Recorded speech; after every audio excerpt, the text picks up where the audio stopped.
Okay, everyone, we should get started, so find a seat. It's interesting, sister, because normally I have to introduce everyone, but people probably already feel like they know you because they are halfway through, at least halfway through, Zen and the Art of Saving the Planet. So they've had to read the first half for last week. And it's interesting because some people are actually, oh yeah, great. Screenshot for those of us reading it on Kindle.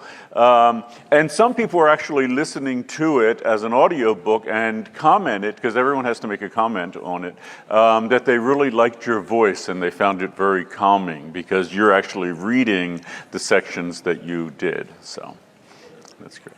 Oh, that's wonderful. Hello, everybody. It's nice to be in your presence. I can see you on my screen, and it's lovely to have this time together.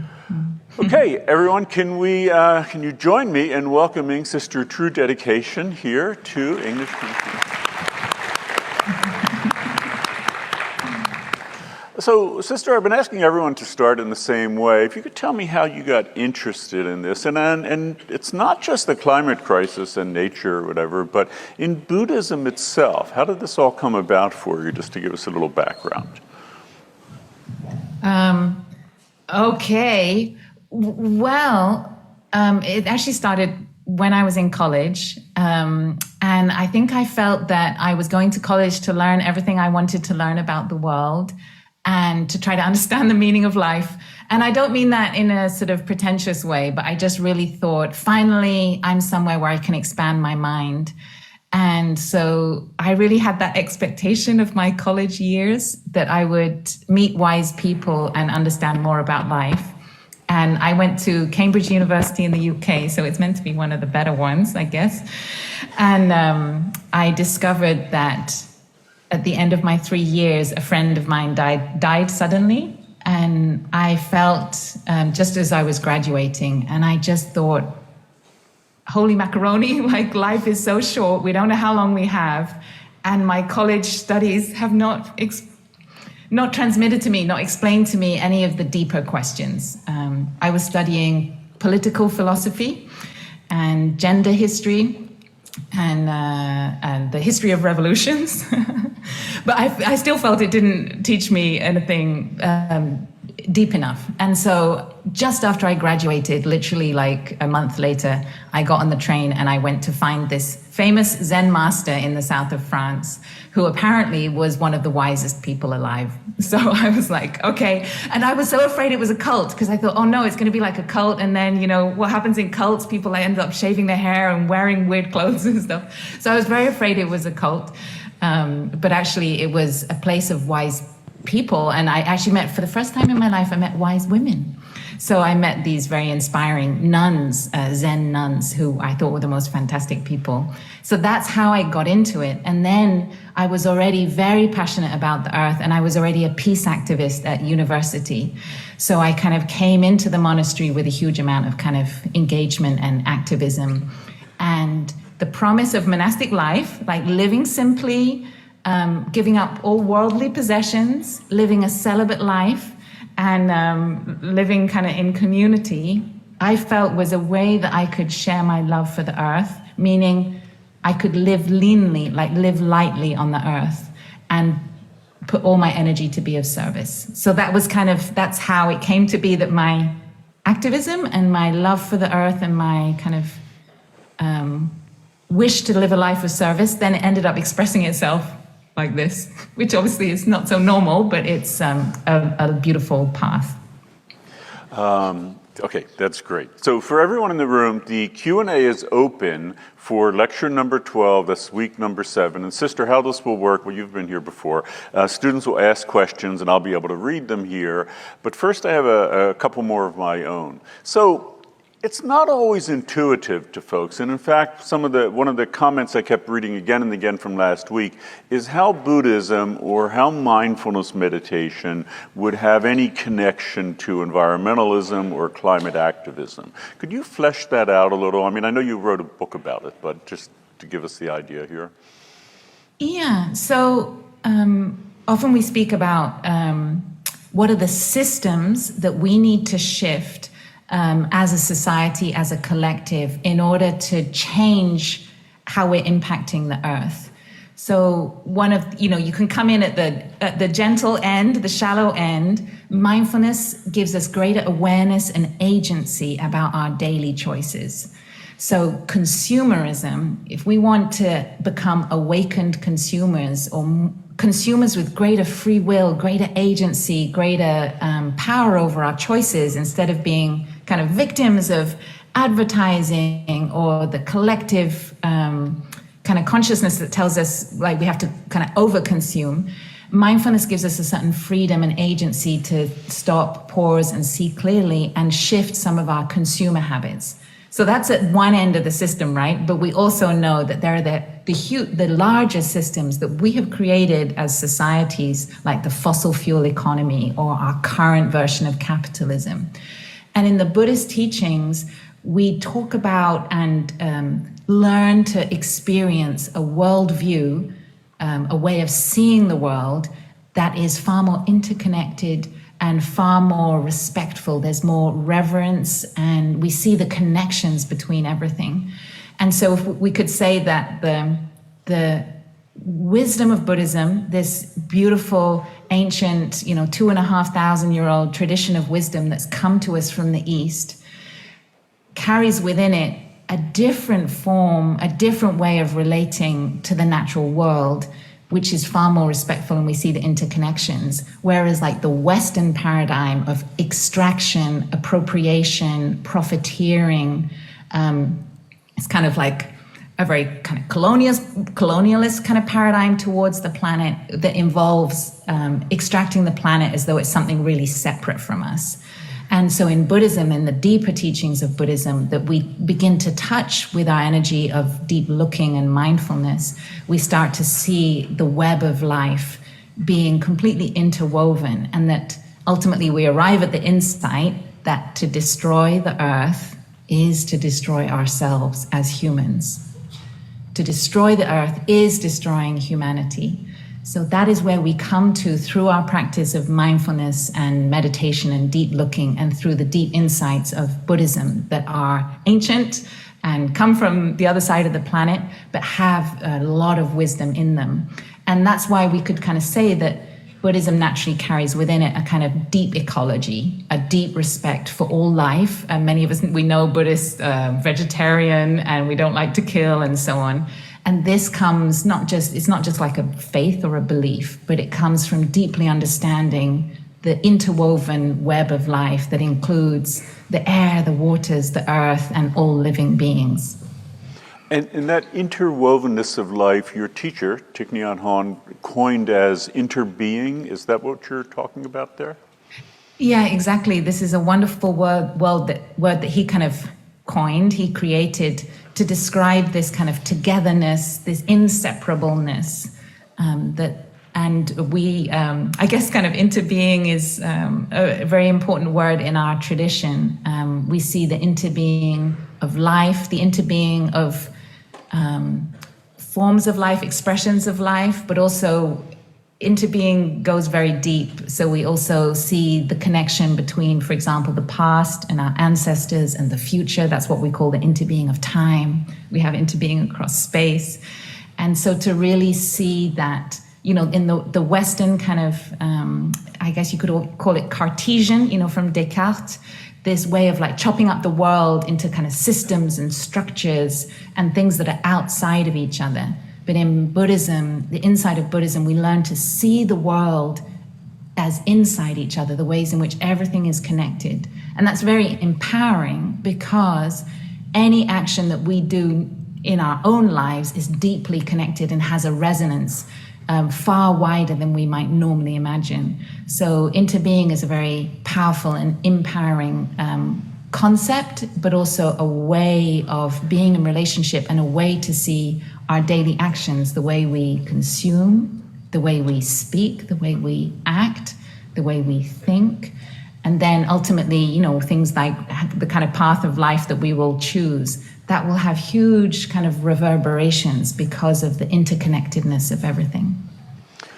Yeah, that's terrific. And I want to pick up on something you mentioned before, because you were talking about individual action and being like vegetarian and all, but you're also talking about activism. One of the things it's interesting about mindfulness, we tend sometimes here in California to think of it as sort of something we do for ourselves, self-care, sort of a therapeutic thing. And actually, to my other class last week, we had John Kabat-Zinn visit, and he's very much of, mindfulness-based stress reduction and all. But your tradition, Thich Nhat Hanh, it really sort of, correct me if I'm wrong here, mindfulness comes on the scene as a way of dealing with the stress that activists felt. So as a peace activist during the Vietnam War, the social workers, monastic social workers were experiencing a great deal of stress, and mindfulness sort of comes on the scene, at least as I kind of seen it, as a way of dealing with that stress, as a form of activism, sort of support. Absolutely. So you're absolutely right. Our teacher understood mindfulness as enabling us to have a spiritual dimension when we are being of service to the world. And whether that's as a social worker, say, or a medical worker, or an activist, whether for social activism, racial activism, peace activism, mindfulness can help us kind of not lose our integrity when we're doing these really challenging kind of interventions to bring more love into the world, more justice into the world, more peace into the world. How can we have a way of speaking in organizational meetings that is respectful of diversity, respectful of life? So mindfulness helps us have what we would call mindful speech, to learn a deeper way of communicating through mindfulness. It also informs how we might take care of ourselves so we don't burn out while we are acting and engaging and serving. So it might be how we walk around, say you might be at a refugee camp, how you follow your mindful breathing and walking as you move around the refugee camp to be of service to those refugees gives you then strength when you're really confronted with great suffering in the people you are with. So it was the very concrete practices around especially breathing and walking, but also being with the natural world and taking refuge in nature in order to resource ourselves as people who are being of service to the world. And this is kind of very different from the Western extracted, kind of colonized, appropriated, instrumentalized mindfulness, which takes it out of this ethical context and makes it about the individual. So the emergence of mindfulness has always been a kind of collective act, an act of interconnection, of showing up and listening to and being in witness to the suffering of the world, and to be in collective practice. So from the time of the Buddha always created communities of practice. There are some threads of Buddhism where it's a more individual pursuit, but for the most part, it's a collective practice. And I mean, some of us know that in Buddhism, we speak about touching the insight of no self, which is actually really the insight of interbeing. We all are interconnected. And yet in some of the Western appropriations of mindfulness, it becomes a private thing that we do with Headspace. It's a private individual moment to even, for example, enhance our individual, say, capacity or skills so we can, have more success or make more money or do whatever. So it's sort of been optimized in a way and sort of appropriated and ultimately extracted from its ethical context, both from the time of the Buddha and particularly our teachers' renovating of these kind of practices of mindfulness. There is always an ethical dimension that you can't, for example, some folks bring mindfulness into the military, and this is happening in some parts of the world right now, in the Middle East, where it's used in the military to help people develop focus and things like that. In our kind of mindfulness, we would say that's not true mindfulness. That's simply concentration, because the ethics has been removed. You can't use mindfulness to do something bad, because if it was mindfulness, it has ethics in it, and you see right away that you're doing something that is causing harm. So for us, mindfulness should always be taught in its kind of full ethical context. Let me follow up on that, because I think many people think that monastics basically just spend their days meditating. I think you might have the Beatles to thank for that, the Fool on the Hill, just by yourself. But your tradition is one of engaged Buddhism, and that's very different from that. Could you kind of explain that a little more?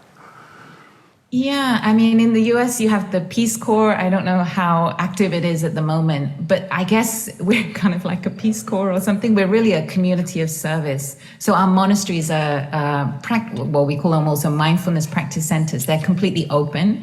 So for us, for example, like last year, we had 6,000 people visited us in the monastery for at least 1 week. So there's 6,000, and each stay is a minimum of 1 week. So that's a lot of folks who come through. So I feel like we're like a kind of riverbank, and the world passes through the monastery. We have our times of silence, and we could say that's when we're more, I don't want to say interior, but we're having an inner experience of silence that enables us to listen more deeply to the natural world and to the presence of people around us. But we really live in collectivity. So I think a little bit earlier this year, I suddenly found myself sitting at a table with just 3 people. And I was like, oh my goodness, I'm so used to eating with at least 100 people. It's very odd to sit at a table with only 3 people. I mean, some of you, I don't know if you have shared cafeterias and things, you know what it kind of can feel like. But it's really a collective pursuit in the monastery. And folks come to take refuge, to have some respite from the daily grind, from their usual lives. And we would see ourselves, as a kind of sanctuary. And also I mean, it's a kind of act of protest, right, to become a monastic. We say, I don't want to have that big career. I don't want to have that big salary. I don't need the house, the car, the pension. We say, I want to live my values differently. So we call it we kind of create a community of resistance to the mainstream. And then folks come through and take refuge in this community. We have vacation time, and sometimes we fill our vacation with so many kind of cool, fun things to do that then at the end of the vacation, like, we're more tired than if we'd just been studying or working. And I guess we can try to offer a period of deep rest, relaxation, stopping, resting, and to give people conditions to kind of listen to themselves. So that's the kind of experience we want to give these 6,000 people who come through our monasteries. And then we also travel around the world to teach. So typically we might be traveling for 3 or 4 months of the year to reach folks who can't travel to the monastery, and then we travel outside. So it's a far more interesting life even than I ever imagined. Yeah. Following up on that, so you mentioned what life is like in Plum Village, but it's worth noting that there are the Thich Nhat Hanh founded monasteries across the earth, really. And I would note that just about 150 miles south of us in Escondido, California, is Deer Park. And you've spent some time in Deer Park, as I recall from last year, you mentioned that. Yeah, exactly. I was there for almost a year in sort of 2018 to 19. And it's a beautiful, beautiful monastery with such incredible programs. Because our teacher was very creative, and we continued to kind of innovate on different themes. They just had a BIPOC retreat last week, or it's finishing today, I think. And we have all sorts of retreats for activists, retreats even with the theme of climate change and the earth, but also themes like neuroscience and psychology. And Deer Park in Escondido is particularly active, and it's beautiful. It's set in the kind of mountains, and it's a lovely place to, I would say, to rest the soul. Yeah. So just so you know, a lot of questions already, but I'm going to ask one last one and finish monopolizing you. And that is, focusing on the climate issue as a global issue. Most people, and certainly everyone in the room, is familiar with COP21, the Paris Agreement. But behind that, many people may know Cristina Figueres, who was the person who sort of pulled it all together and got these 190 plus countries to agree to it, which is something that no one was ever able to do before. But what's her connection to Thich Nhat Hanh and Plum Village? Because I think it's sort of one of the forgotten chapters of the Paris Agreement, maybe? Yeah, that's an excellent question. So Cristina Figueres considers herself and is a student of our teacher. And ahead of the Paris Climate Agreement, she wrote to him and was like, please guide me, please support me. And I happened to be one of the monastics that was assigned to this role to offer her spiritual support through that process. And she said, and I was actually just with her 10 days ago in New York, actually, and she said to a large group of people, she said, the Paris Agreement simply couldn't have happened without the teachings of Thich Nhat Hanh to support her personally, but also to give her a vision of the kind of radical collaboration that could be possible. And she often speaks especially about not vilifying and dehumanizing the kind of perpetrators of, if you like, climate crime, but to be able to have that deep courage and deep inclusiveness and deep tolerance to bring everyone to the table to see what kind of creative compromises, alignments could be found. And she said that there were some moments when she was able to, she felt that her mindfulness practice and the teachings of Thich Nhat Hanh helped her keep her heart open in some really critical moments in the negotiations that helped, in a way, if you like, prove that collaboration is possible. You know, I think Paris is still like the dream, the ideal, you know, how attainable it is, what it has come to mean. But at least that sense of humans can come together and identify the problems, and everyone can, you know, make their part of compromise in order to make that collaboration possible. And that really, you know, she does a tribute to the teachings of our teacher. And we continue to work with her because after the Paris Agreement, she actually stopped working for the UN and became this sort of, she's like a minister without portfolio, going around the world working with city leaders, corporate leaders to really continue, I guess, to sing the anthem of the Paris Climate Agreement. And we asked her how we can help her in her work. And her first thing was, please just keep Plum Village going so it can be a refuge for all of us so that we can feel more human as we do this work. And then a little bit later, she said, actually, can you help us bring the teachings of mindfulness, meditation, and the insights of Buddhism to climate leaders? So we're now about halfway through a series of very kind of high impact invitation-only retreats for climate leaders. We don't even tell them that it's a retreat. We tell them that it's deep climate thinking or something like that. And we've done one in the US, one in Europe. We just did one in Asia in February. We're about to do one for South America in June next month. And then we'll do one next year for Africa and Australasia. So we bring the architects of the future, if you like, together with Christiana Figueres, these key climate leaders, policy leaders, scientific leaders, activists from across the spectrum in each region to guide them to take care of themselves, to build relationships together, and to see how the kind of insights of interbeing can offer them new vistas, new horizons for how they can realize their work. And that is, we had a wonderful German activist called Luisa, I can't remember her surname. The famous German one is Luisa Neuberger? Anyway, some of you might know. She's the number one, she's the Greta Thunberg of Germany. And she was with us in our Europe retreat last October. And she was like, this is the biggest conspiracy in the climate movement, that you're managing to secretly bring all of these leaders to these retreats to transmit to them, in particular, the skills of deep listening so that their collaboration together can be deeper. Because, you know, and many of, if there's anyone in the room who's an activist, in activist movements, there can be a lot of division. It can be so hard to come to agreement. What's the most impactful thing we can do? Where should we prioritize our energy? And this can be so hard to do, but the practices of deep listening and loving speech can really help us have a very deep collaboration. So the work of Paris continues. I said I wasn't going to ask any more of my own questions, but I'm going to, because it just reminded me we were talking about retreats for activists.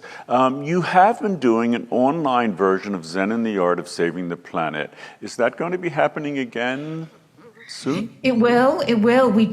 Yesterday we finished this 7 week. So we do these 7 week journeys going through the book. We just had 1,300 people just finished the last cohort yesterday. And we will run it again in October, November, and December. And there are so many scholarships available for students, for young activists, 100% scholarships. And it's a very diverse, by doing things online, as many of you might already realize, suddenly you can reach all the countries of the world. Anyone who has an internet connection can join. So we had more than 70 countries join the last cohort, and it's very powerful to look deeply, to go deeply with people who are engaged in so many different countries and kind of bring the teachings of the book to life. So folks, and it's a very interactive course. So folks get to have a lot of discussions together, reflections together, and see if we can change our way of seeing and being in relation to the natural world and in relation to other humans. And that's really the kind of outcome of the course. And we have scholars at Lund University. I don't know if you've heard of Christine Walmsler and her work or research on how contemplation can help unlock kind of activists' impact, but also sort of our awakening as sort of humans to respond differently with the world. Anyway, she has done the course with some of her colleagues, and she's now going to be doing a research project on how impactful the course has actually been, because it's one of the most, apparently, impactful kind of modalities for shifting ways of seeing and being with the world and each other. Okay. Finally, I'll get to student questions. And the very first one I think we'll keep to the end, and that is, can you lead us through a mindfulness exercise? So maybe at the end we'll ask you if you would lead a guided meditation. But the next question, is it possible to be a Buddha and to follow most Buddhist theories, but still be connected to the material world?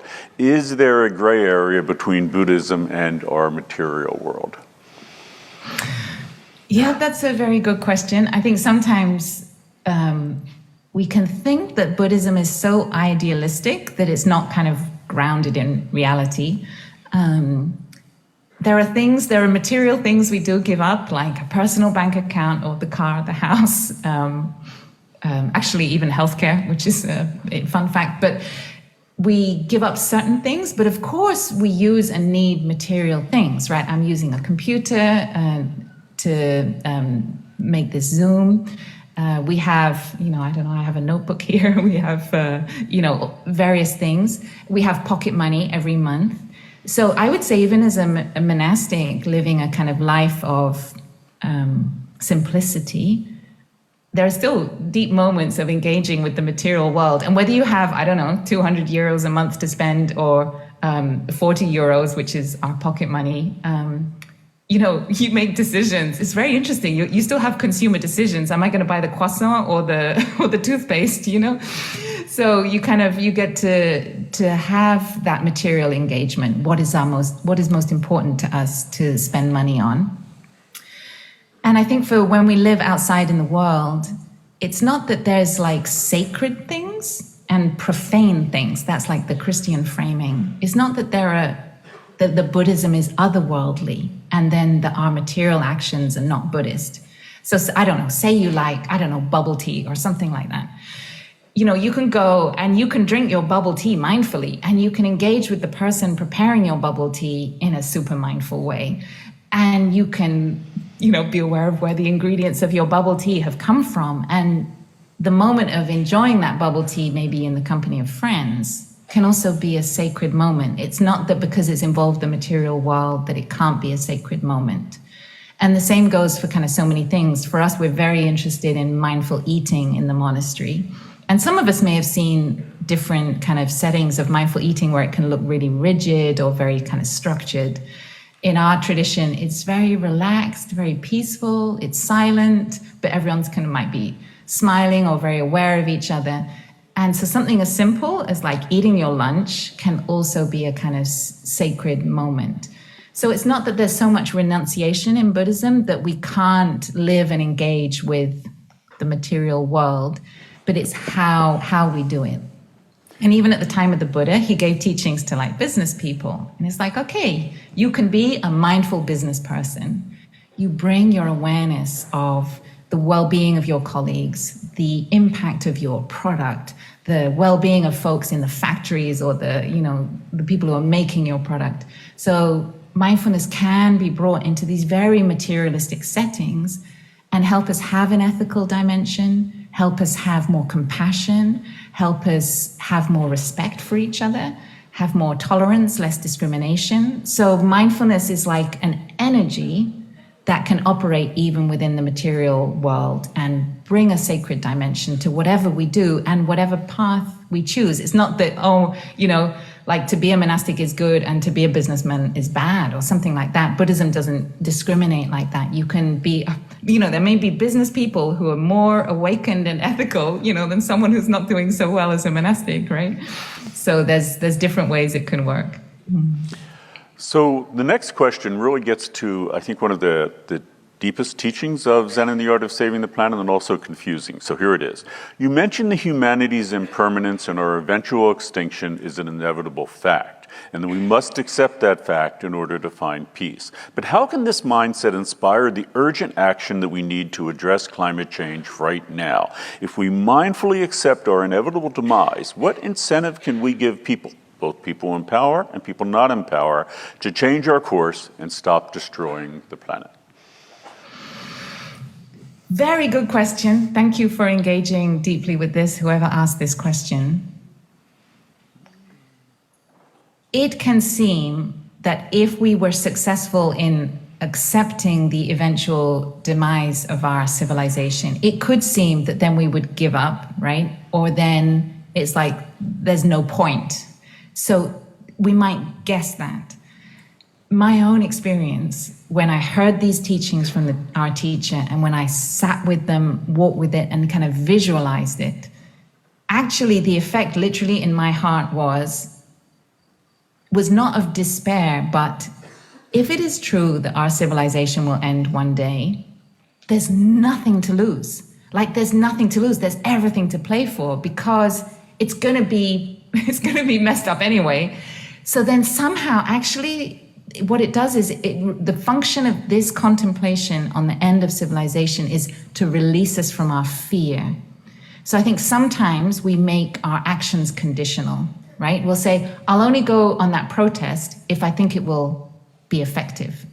I will only do this thing if I think it will have a certain outcome.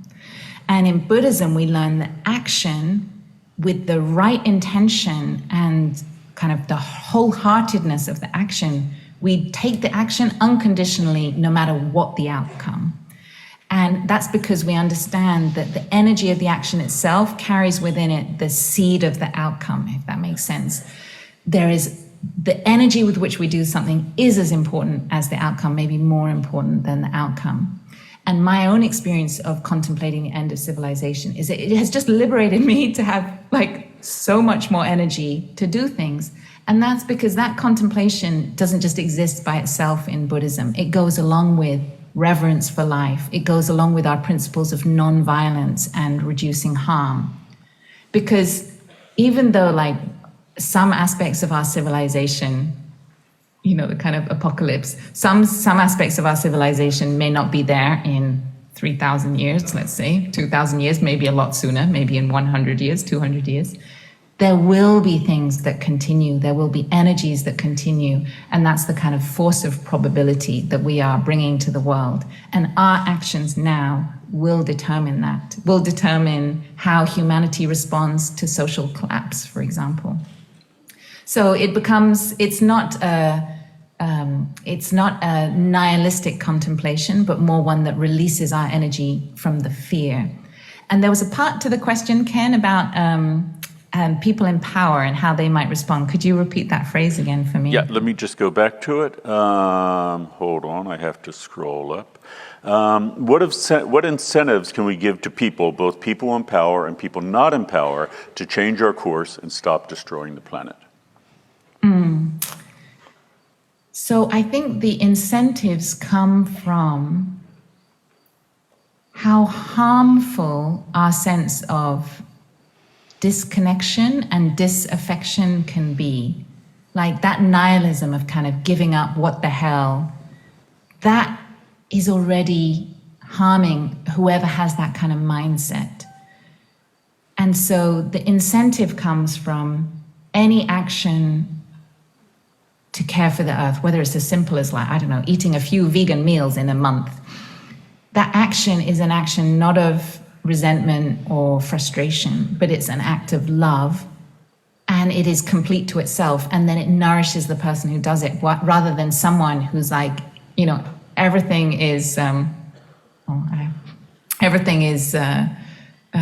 screwed up.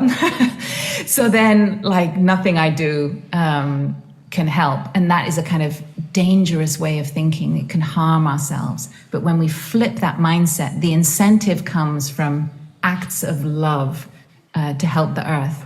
And that is why when we talk about people in power, if we kind of vilify them and point the finger and come at them so aggressively, we don't give them an opportunity to wake up, and we don't give them a way out to wake up to the situation. So the kind of Buddhist pathway to give incentives to people in power to change is we talk to them. And actually, I once had to go and speak to a very, very powerful minister in the French government, and Thich Nhat Hanh was on the phone giving me instructions before I went into this meeting with this minister. And he said, look them in the eye and speak to the love in their heart and speak to their awakened nature. They are a human being. They will hear you. And it was when we were calling for human rights for our monastics who were being oppressed in Vietnam at the time. And so that was my practice, to speak to power, speak truth to power, but with compassion and trusting that they have a seed of kind of awakening in their heart. And we were, in that meeting, successful. I don't know if it was how I looked in this person's eyes or maybe also my brothers and sisters, but that is how the incentive, I think what I'm trying to say is the incentive for people in power to change their way of acting comes from within them. So our role is to activate the insight and the ethics in their heart, and the incentive then is coming from within them. Yeah. So, next question, kind of a personal question. If one wanted to take the time to learn about this type of Buddhism, I assume we're talking about Engaged Buddhism, Plum Village Buddhism, how would that work, and where should we start? So I think the books are wonderful. We have a podcast, which actually is one of the top Buddhist podcasts. It's called The Way Out is In. And that's great. You can listen to it while you're jogging, while you're driving. It's much more conversational, and you can explore all sorts of aspects of this path with that podcast. I think actually doing the Zen and the Art of Saving the Planet course is so immersive because it includes meditations, practices, relaxations, teachings, reflection. So it really helps you bring this into your life. And then I think the other thing I would say is, these retreat stays in monasteries that we offer, like in Deer Park, in Escondido, in Southern California, just whether you do a weekend retreat or a 7-day retreat, just out of kind of curiosity. In Buddhism, we always speak about having a scientific spirit to things. We're not interested in like converting anyone to Buddhism, but we offer practices and you get a chance to try it for yourself, like with that real scientific mind of investigation. If I do this, what is the effect? If I breathe like this, if I walk like this, if I eat like this, if I have this amount of silence, if I have some time to not be with my phone, maybe it's just 8 hours a day without your phone. How does that feel? And to sort of experiment with it. And I think that was what, because we can talk about Buddhism, till the cows come home. But at the end of the day, like, to actually try it is what is really, and my experience, I went on my first retreat when I was 21. So, to actually just experience it for myself, I was like, oh, this is what I need. So, and no one could take it away from you. And it's actually not an opinion at that point. It's just evidence from my direct experience of it. Yeah, that's terrific. The Way Out is In podcast is terrific, as is your YouTube content too. I think of people who are on YouTube. But let me get to the next question. In the book, it was mentioned how the shift to interbeingness was a solution for the climate crisis. How do you propose to begin this massive shift among Western societies and other cultures where independence is the primary mentality? Yeah, in the US, this rugged individualist being independent is kind of the goal. How do we shift away from that? Well, actually, I think the shift is already underway. And so our teacher, Thich Nhat Hanh, passed away just 2 years ago. And at the time of his passing, Rebecca Solnit, this great writer and kind of philosopher, she wrote an article and she said, it's extraordinary that so many of the ideas that he has pioneered in his teachings, in his retreats and books, have kind of seeped into the collective consciousness already. And so she was really identifying in that kind of, I guess, tribute, a lot of ways in which consciousness has already kind of begun a certain shift towards much more awareness of interconnection, compassion, tolerance, and ethics in public life and things like this. I think that work then continues in our generation. And it's interesting because we do retreats at different levels. So sometimes with corporate leaders, sometimes, as I shared, with climate leaders and activists, but also with grassroots folks, young people. Like when we do a retreat for young people here in Plum Village, France, last year, it was 700 people came to the retreat. So actually you could say, is it a festival or is it a retreat? I mean, it has a festival vibe. But what's really powerful is each person who experiences some shift in consciousness, some awakening, some peace, but also some skills that they can then take back out. That ripple effect of all the people they're in touch with is very powerful. So for us, we continue this work both at the grassroots level with these thousands of people that we're interacting with all the time, but also with thought leaders and like the kind of, the intellectuals and architects of the future, to also continually draw on Buddhist wisdom to address like the challenges of our time.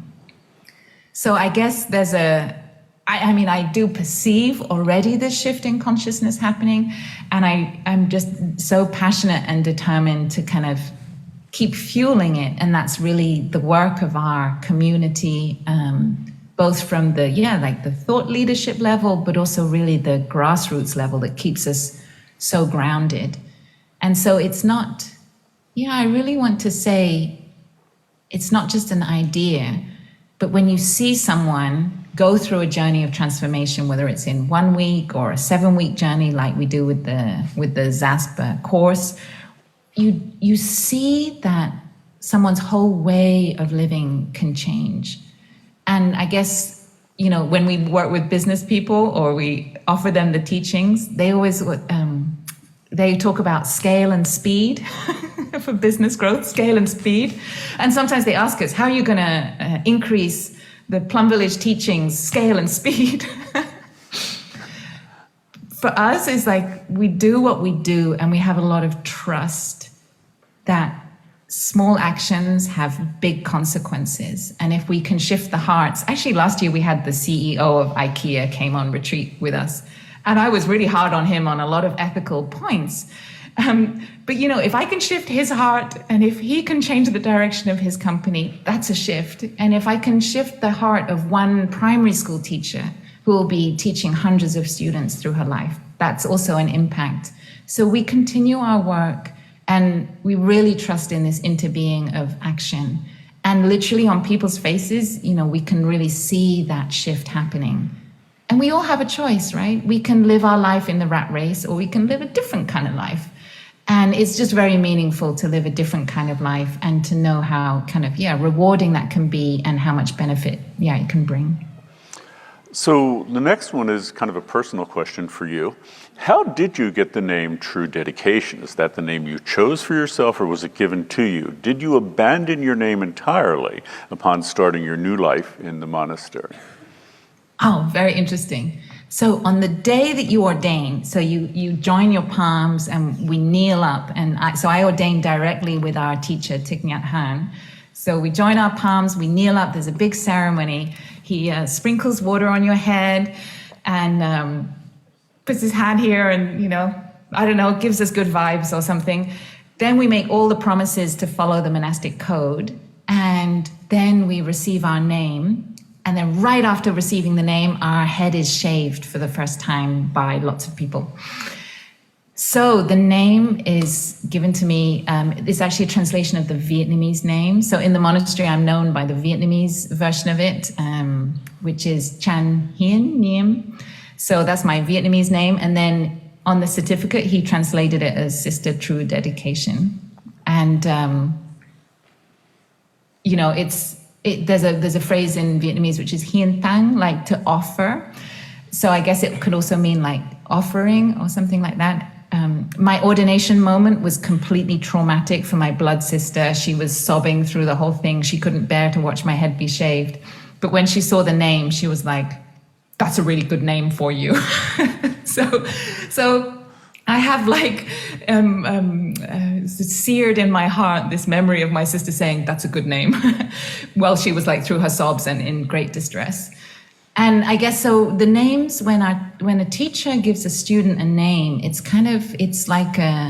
both a practice, but also something that you could, maybe a quality you might already have, but something that you can develop and take as a kind of a compass for your spiritual path. So my family still calls me whatever they want. My name before was Natasha, and so my nieces and nephews call me Auntie Tash, because I'm just like, I don't want to be like a nun to them. I just want to be a crazy aunt with no hair. So in my private life, with my kind of family and my old friends, I don't ask them to call me a different name. But yeah, just in the monastery and when I'm meeting normal people, I'm Sister True Dedication. But then we have all sorts of versions of it, like Sister True D. Is a shortening. Oh, and one funny story, because the same retreat where we had the CEO of IKEA, we had one of the executives of MasterCard. And I had given a very strong teaching on ethics and consumerism. I hope this is okay to say. Okay, I'm going to say it anyway. Because, at MasterCard, they talk about driving sustainable consumerism, and they're so excited to drive sustainable consumerism to 3 billion new customers or something like this. But in mindful consumerism, to take care of the planet, you can't have that kind of expansionist mindset. You're just pushing debt to all these people that don't even know they need your MasterCard, right? So I gave a very strong teaching, and you can see it on YouTube. It's called Mindfulness and Capitalism. A very strong teaching, and I could see this MasterCard executive with their arms folded through this whole talk, and I was being as strong as I could while still trying to be compassionate and loving. Because exactly like I said earlier, I wanted to speak to the awakening in her. I didn't want to punish and point the finger and say, you are representing the kind of capitalism that's destroying our planet. But I wanted, given her power and position, I wanted to touch her own seed of awakening. And then when I was having dinner with her afterwards, she was like, you know what? We should give you a new name. It shouldn't be Sister True Dedication. It should be Sister True Domination. I was like, okay, even MasterCard executive felt dominated by me, so it's not too bad. Anyway, that's a joke about the names. That's great. It's funny, when I was just giving a plug for the Plum Village YouTube channel, I was thinking of that very lecture that you gave on capitalism, which everyone should watch. It's not an assignment yet, but let me think about that. So, how does the monastery and the workers sustain themselves financially? With difficulty. With real difficulty. It's amazing. And this is something interesting also about the West, because we don't yet have an awareness in the West of like the unique role and contribution that monastics can offer to society. There's not yet that practice of generosity. And I think partly it's because, particularly here in Europe, but also in the US, religions have tended to be very wealthy. And I mean, especially Christianity here in Europe, one of the greatest wealth and land owners.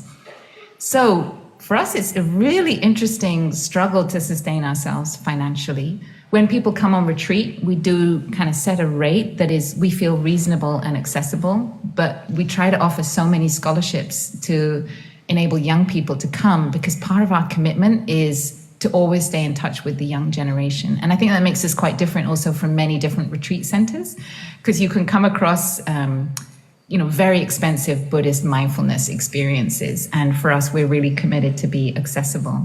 But those contributions from the retreats help, But we try to also offer a lot of our teachings for free. So we remove ads from our YouTube channel. We offer a free app, which is also wonderful if you want to have more meditations and teachings that are a bit deeper than Headspace or Calm.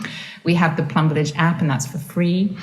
And we offer teachings around the world, and sometimes we can receive honorariums for those teachings, and that goes to support the monastery, and so we can have a roof over our heads and food to eat and so on. But it's a very interesting life choice, I have to say, because I think I probably could have had a job that would have been fairly well paid, and I could have had great healthcare and pension or all these kind of things. So it's a very interesting experience to live precariously by choice. In France, they call it to be voluntarily poor. So it's a very interesting experience. And I think because sometimes we think that money guarantees our security. And for many of us, our parents tell us this the whole time. You've got to think about saving. You've got to think about your pension. You've got to think about your healthcare contributions. And so to say no to that is quite radical. But I guess for us, it's a kind of political act. It's an act of resistance. And but we get through. I'm here. I'm having this call. Today was a good day. So we work our way through it, but it's not easy. So I should note there are a lot of questions, and I've been kind of going through them and picking ones that I thought would be most beneficial for the most people in the room. This person's asked 4 questions, so I'm going to get to one of them now. Is the monastic life the best way of living for people? If yes, wouldn't it be scientifically and technologically very, very less, wouldn't we as a culture be scientifically and technologically very, very less advanced if everyone began monastic life? Don't some people need to stay out of monastic life? If not, why is that? Yeah, excellent question. I think even if I thought that, 60% of the world should be monastic, actually, it wouldn't make any sense. It's a bit like all the world can't be doctors or teachers because you need people to be students, you need people to be sick that the doctors take care of. It's a kind of, I guess it's like a division of roles in humanity.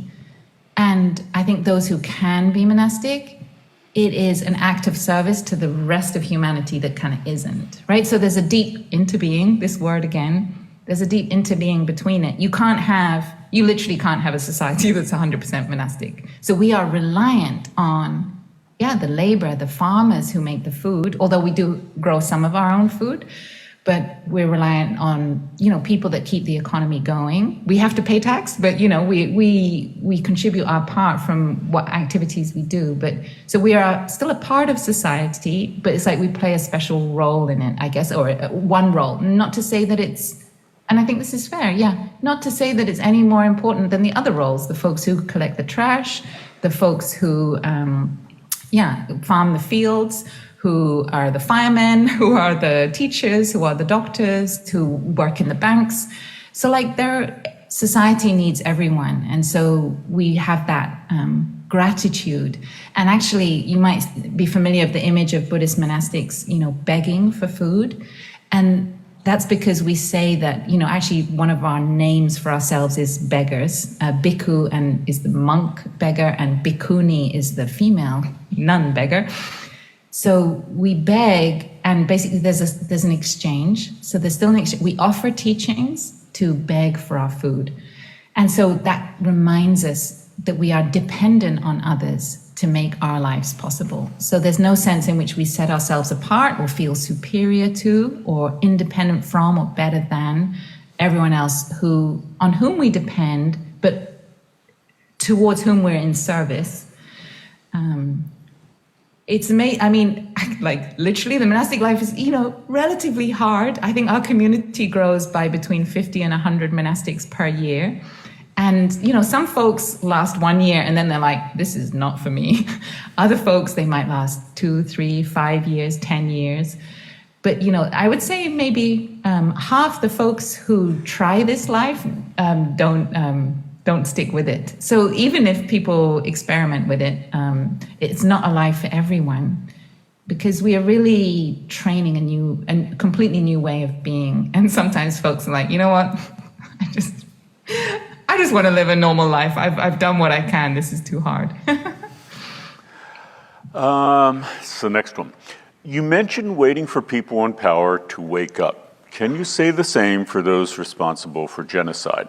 How long will we wait for them to have this realization before millions of innocent people die?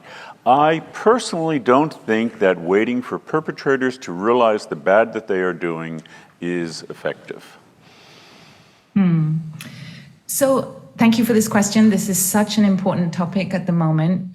We know so many people are in peril. So many people have already died in the Middle East. And here in Europe, we're very aware also of the continued Ukraine war. And also we have a refugee crisis here, just like in the States you have at the southern border. Here in Europe, every month, hundreds and in some years, thousands of people are drowning in boats in the Mediterranean and also in the channel between the UK and the rest of Europe.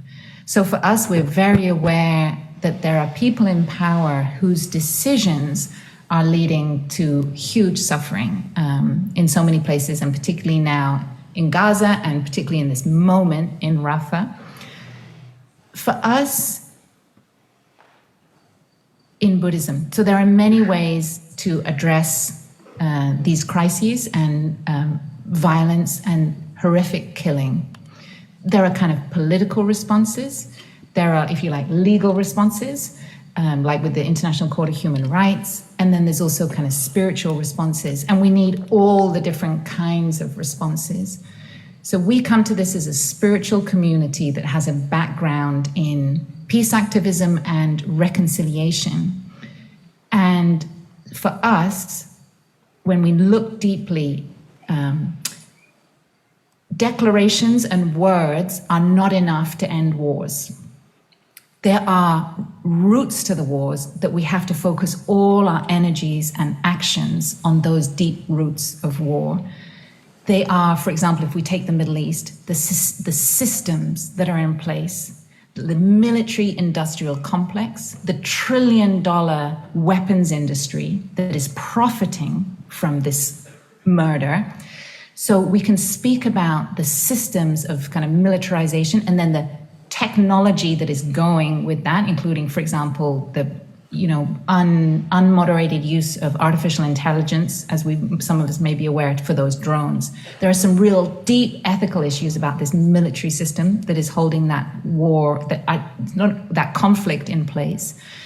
Then we also have the fossil fuel industry. We can't take the situation in the Middle East outside of the wider fossil fuel industry that has held this terrible injustice in place, as well as the millennia of cycles of violence that lie behind what is happening today. And I spoke at the beginning about the interbeing of times. For us, we see the past is ripening and manifesting in the present. So for us, when we speak about the roots of war, we're wanting to look at all of these different things. And very specifically in Buddhist teachings, we speak about the roots of war as being the pain and the fear in the perpetrators of war. So often violence has behind it fear and pain. For us as a spiritual community committed to contributing towards reconciliation, towards visualizing a peace that is possible in our lifetime, we take a lot of time and energy to look into the fear and pain in perpetrators that are committing acts of violence. When we speak about can we wait for people to wake up, I wouldn't necessarily kind of frame it in those terms. It is more, as a spiritual community, our act of concentration and deep looking is to look deeply enough into that fear and pain to see what can be done to remove that fear and pain in the perpetrators of violence. And that is the spiritual Buddhist action to get to the roots of why something is happening. And we work alongside, if you like, the activists on the streets, the legal mechanisms, the political mechanisms to stop things in acute, actual time. And then our work is to really understand that fear and that pain that lies behind things. And we offer then practices and teachings and insights to try and help those who are a victim of their fear and pain and who are lashing out to oppress and attack others from that place of fear and pain. So for us, there is there's a deep concentration and a hope there. And our teacher, for example, has given a lot of teachings about the crisis in the Middle East and also about, after 9/11, teachings in response to terrorism. And his teachings, he has one very powerful line that has stuck with me a lot. It's that the more weapons we have or the more violence we use does not guarantee our security. So when we feel threatened as a people, as a culture, as a nation, whether it's the US after 9/11, whether it's the Palestinian people themselves, whether it's people living in Israel themselves or the IDF, if there's a feeling of being threatened as a people, as a culture, as a nation, that is when we think that violence, like in 9/11, the violence was perpetrated against Afghanistan and Iraq. There was a sense that that will increase the security of the country.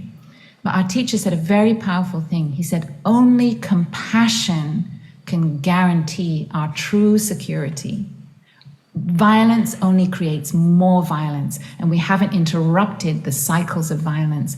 But the practice of compassion can guarantee our true security. So these teachings he's been giving for, I guess, over the last 2 or 3 decades. And yet here we are. That insight has not landed. And so we need everyone's efforts on all these different fronts to come to the roots. For us as a community, we've hosted reconciliation retreats for Israelis and Palestinians together.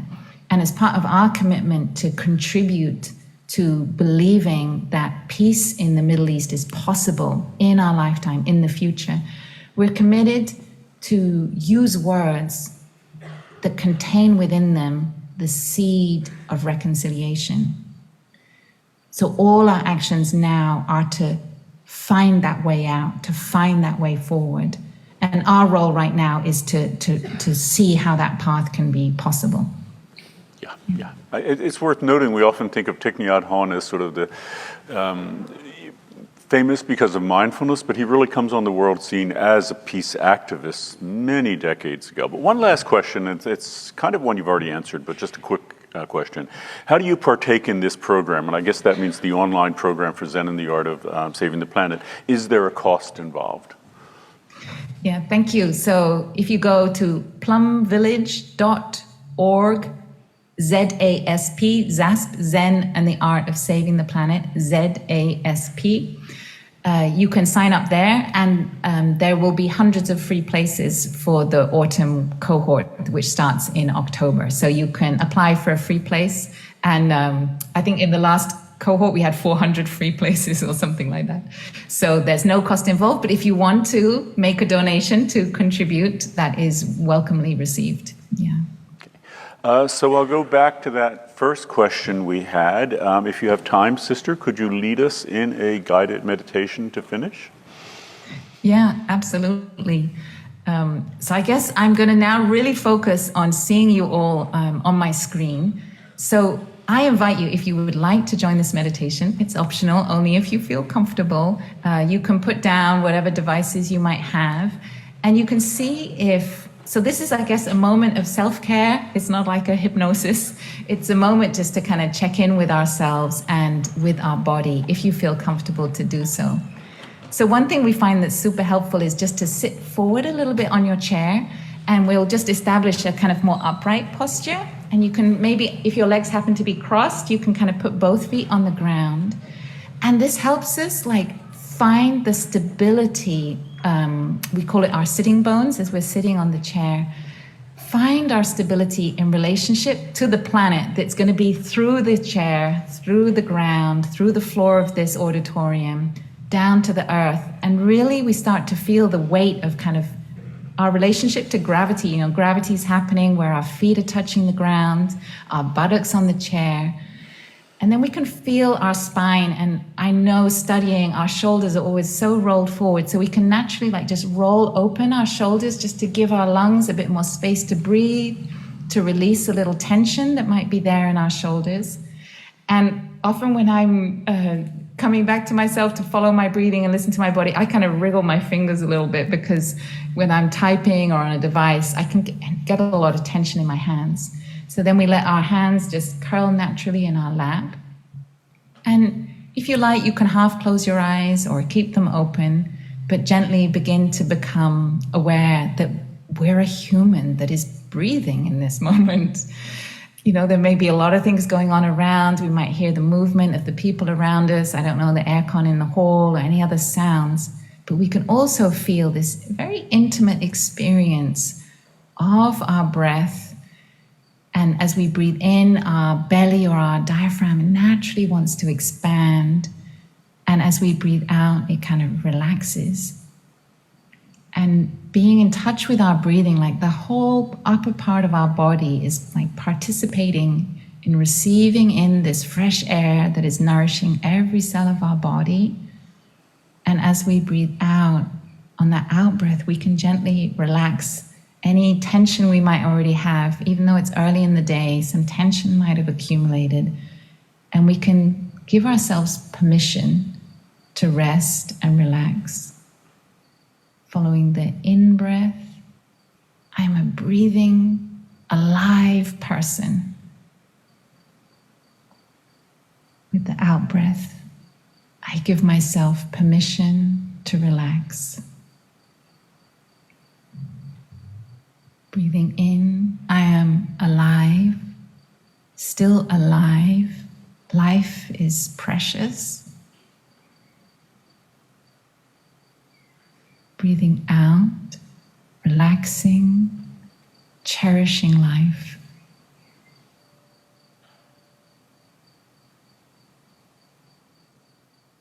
Breathing in, we can become aware that there's a certain stability in this moment.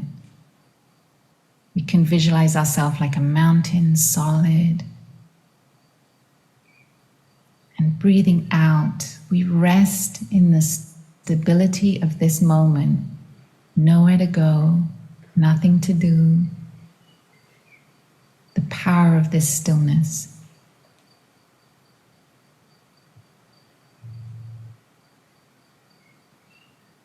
And then breathing in, we could even like visualize ourselves like a kind of lake of still water in the mountains. Calm, at ease. And breathing out, we take this moment just as it is.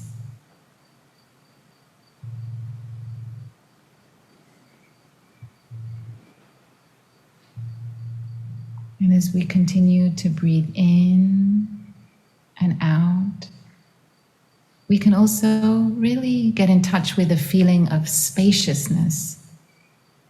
Spaciousness inside, in every cell of our body, right at the kind of atomic level. There is so much space there.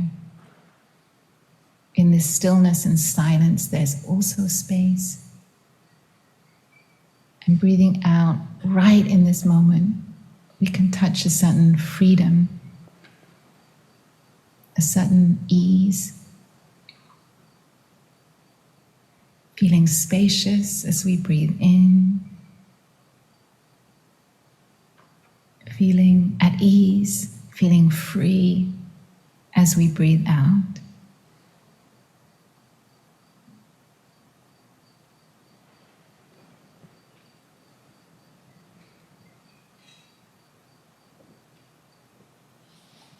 Thank you so much. Thank you, everyone. I hope you can find ways to create little micro moments of space and breathing and freedom, even in your busy study days. And thank you so much for being here together this morning. And thank you for the beautiful questions. So, class, can we show our gratitude to...